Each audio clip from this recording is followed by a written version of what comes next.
Welcome to the Bob and Tam show today. Ba-ding! Notice it's really dark, but we filmed all this earlier today. So check it all out. We're going to be going out and talking to one of the other city officials, business manager. We're going to go over here to the racetrack at the Jack Pine Gypsies and see what kind of schedule they got for events going on. We got a couple pretty girls you're going to see on here today. One of them you've seen on the thumbnail. Wait till you see what she had done. That's pretty neat. We got some shout outs here. And what else did we do today? Or what else are we planning on doing? I don't remember. Okay, so we'll leave it at that. So let's move on and see what we got going on. I think the first thing, we're gonna go over to the racetrack and see what's going on at the track. Let's go show. So thanks for watching. Don't forget to subscribe, give us a thumbs up, ring that bell, and think about Patreon.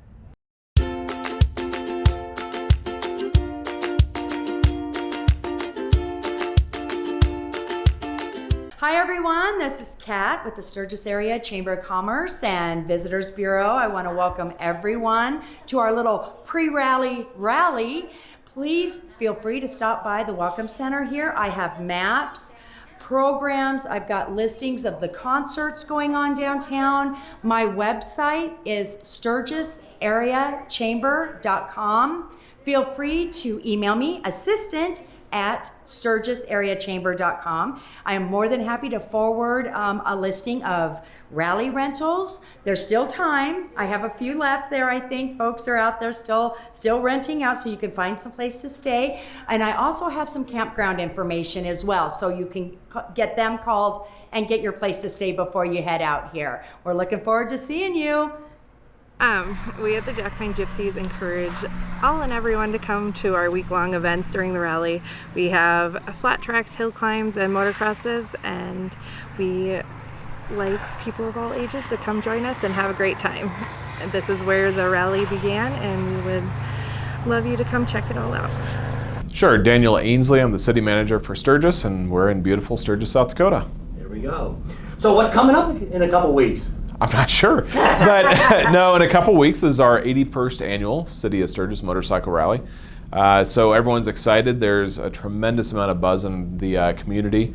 All summer long, we have had just thousands of tourists coming into our town, which it's a big tourist area, and so you usually do, but easily the numbers are 2 and 3 times what they have been. And so it's been huge. It's been picking up. Our Camaro rally that we held in June was huge, and each of our Music on Main, which is a weekly concert series that we have with mountain bikes that have been the largest we've ever had. And so we're seeing a lot of tourists that are getting out and enjoying the freedom and the beautiful creation of the Black Hills and enjoying it here. So we also seen that we still see some of the hand sanitizers on some of the poles.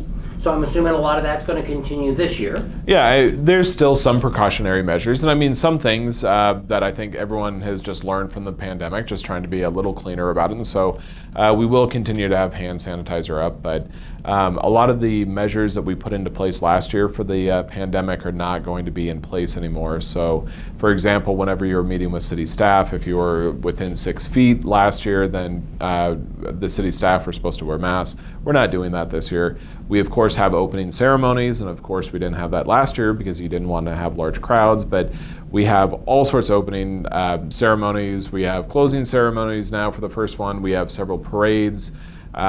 We have rides every single day that are going off, so there's a tremendous amount of activities. Each of the bars in town have a huge number of bands, really knowing that people are feeling a lot freer to be next to other individuals. Whereas, last year, obviously, people were a lot more cautious about it, and responsibly so, and wanted to make sure to keep a distance. Now I think the immunity has gone around that people are ready to have a little more normal rally. So I hear you now have open containers. Yes. So we have had open container at Harley-Davidson Rally Point since it was constructed in 2015. And then in 2019, for the opening ceremony, we did have open container for about a 4-block area. We've kind of taken the lessons from those and we've expanded it. We're trying to make sure that individuals feel free to be able to have a beverage and walk down the street and sit and watch bikes as they're going by, which that's the most popular pastime, or be able to go to a different vendor or a different activation and then be able to go to another establishment. Instead, what usually ended up happening in the past is that people would, purchase a beverage and then stay in that same location and hurry and drink it because their buddies or pals or whatever were ready to go somewhere, so they would slam it down. Now it's giving them an opportunity to be able to be a little more responsible about it and to take it with them as they go see other sites that are in downtown. So the police chief told us about the locations that they'd be selling them at. And can you tell us the price of the cups going to be? Yeah, so the cups will be $10, and they're available at several different locations. We're also going to have rovers that are going to be going around. And there's also a couple of businesses that will likely be selling them as well. So we want to make sure that they're pretty available for people to be able to use if they would like to. Have you talked to the different bar owners? Are they going to have like a special to refill it, or is it just their standard when they dump a cup in? It'll be up to the individual bars. They will not be serving in the cups themselves, and so they'll give you a can or a bottle or something like that. And then if you want to leave the establishment, then you as a patron would need to actually pour it into the cup. Okay. So starting Friday morning is when we close down the streets for motorcycle only. This year is going to be a little different on Friday morning for the block between Junction and Harley-Davidson Way, which is 2nd Street. For those 2 blocks, we will not have motorcycle parking down the median, which historically we have. The reason we're not is because we're going to have the Clydesdales coming down. And so it'll be a fantastic part of opening ceremony. And to be able to see that and be a part of it, but to make sure that they are able to actually get through Main Street. Right. There won't be any motorcycle parking in the median. Immediately once the Clydesdales go through, then motorcycles will be able to park in the median. So is that the first parade? Yes. Okay. So that'll be the first one. Okay. And that is on Friday the 6th. And then for the all the way through until the following Sunday is when we open everything back up for regular vehicular traffic. And so for a total of 9 days, we close down the majority of our downtown to motorcycles only. And so by 2 in the morning, the bars are closing, and at that point you need to get to your motorcycle and get them off the street. The reason for that is starting at 2:10 in the morning is when our public works crews come through. They wash down the sidewalks, they wash down the streets, they collect all the garbage, and they are done by 6 in the morning. And so literally they have less than 4 hours to get all that done. So it's not a lot of time. And so that's why we have to be so stringent that right at 2, you need to be gone. Now, with that being said, we usually don't start trying to tow people until 2:15 to make sure that they have enough time. But yeah, at 2 o'clock, you need to get to your bikes, you need to get them off the street. We have not officially been notified by any of the groups that sometimes protest at the rally. And with that being said, we still continue to receive plenty of messages of support, I guess. And being facetious there, a lot of individuals that are still upset that we are hosting the rally. Not as many as last year, but there are a lot of left-wing agitators that are continuing to contact us via letters or emails, different things like that, making threats, that sort of thing, but don't anticipate having a significant presence, honestly. The photo stands that go up on the street, you're putting those up this year? Yes, and so last year, of course, because of the pandemic, we didn't have any up. This year we are, but we are only going to have one up this year, and it'll be at Junction, so kind of the historic one on Junction in Maine. That is going to be staffed by various different community groups. And so there were a lot of community groups that had interest in trying to do some fundraising during the rally, and maybe they didn't have land kind of in the downtown to do something, so we opened that up as an opportunity. So there's Love Inc. will be doing that, as well as Trinity Lutheran Church, the Lions Club, and the Boy Scouts will be doing that. So every day there'll be a different group that will be volunteering their time with that, and then 100% of the proceeds from that will be going to their group. Do you know if they're going to be taking the mass photos again? Yes, yeah, at noon, every day at noon.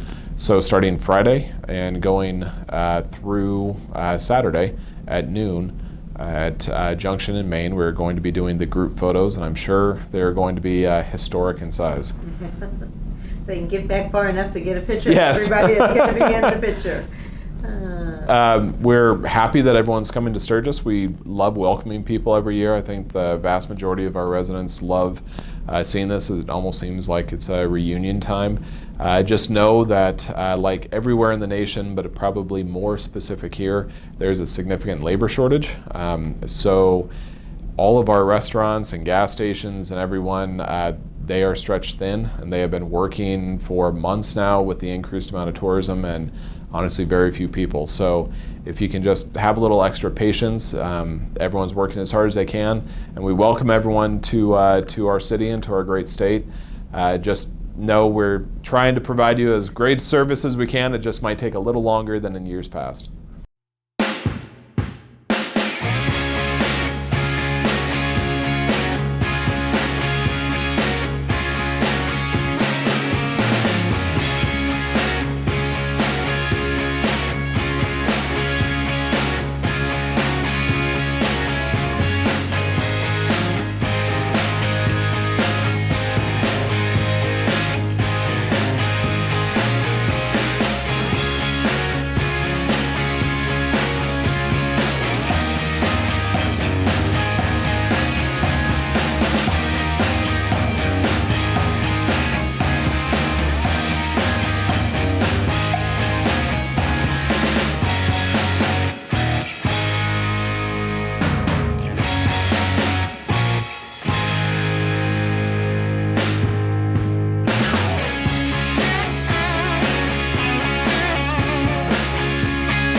Tell us your first name and where are you from? Diana from McKinney, Texas.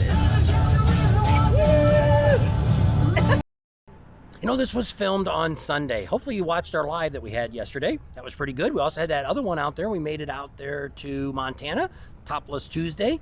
It hasn't started yet, but we wanted to go out to the venue, and we got a live, not a live, but we got a commercial we're going to be putting up here throughout the week, advertising that to make sure people come out and check it out.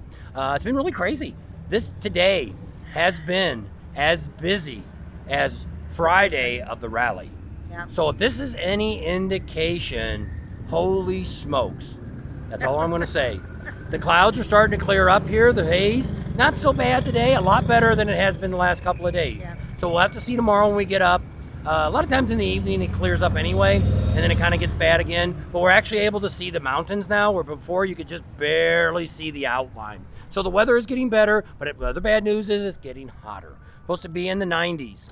So it was pretty exciting today, a lot of stuff, and it was a long day for us. We got to get up bright and early tomorrow, which will actually be when you see this one. There's some more of our fans over there checking us out. It's been busy. We've seen a whole lot of you subscribers today. So fun. It was really great. So I don't know where I was at. So with that, we'll just go ahead and leave you right here. Oh, don't forget, we've got the challenge out there. We should have did it in the beginning of the video. If you guys hit us to 25,000 subscribers by the last Sunday after the rally, which would be the 15th or 16th, whatever 16th. Sunday is, we hit 25,000, we will go back to Florida for the fall rallies, and we will make it to Laconia for the spring rally next year. Plus our other rallies that we've done, and there's a few we might not do, smaller rallies we may pass up next year. We'll have to see how it all goes. But if you get us 25,000, we're heading to Florida in October, and we'll also be in Laconia next, it's June or whenever the heck it is. Yep. And so at that, we're gonna leave you right here on Main Street in downtown Sturgis. So thanks for coming along, Jay. Hope you enjoyed the video. I bet you guys like that shirt. Don't forget to subscribe to our channel if you haven't already. Share us with your family and friends. Think about Patreon. Give us a big thumbs up. Ring that bell for notifications. And we'll see you on the next video. See you tomorrow.